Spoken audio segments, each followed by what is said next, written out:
Magandang hapon po sa inyong lahat.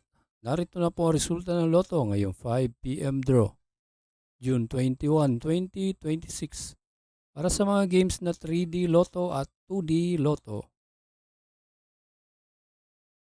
Para sa 2D Lotto, ito po ang mga winning numbers. 3 and 1 in exact order.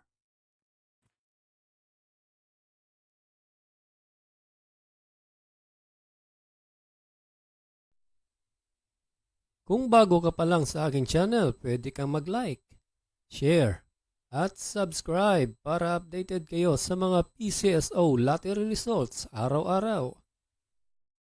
At para sa 3D Lotto, ito po ang winning combination ngayong hapon.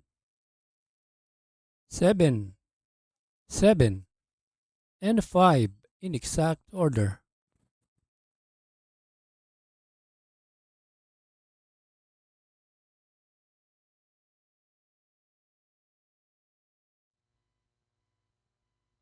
Salamat po sa panonood ng Lotto Results Today by Mr. Wi-Fi.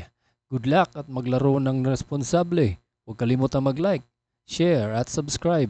Hanggang sa muli, paalam po sa inyong lahat.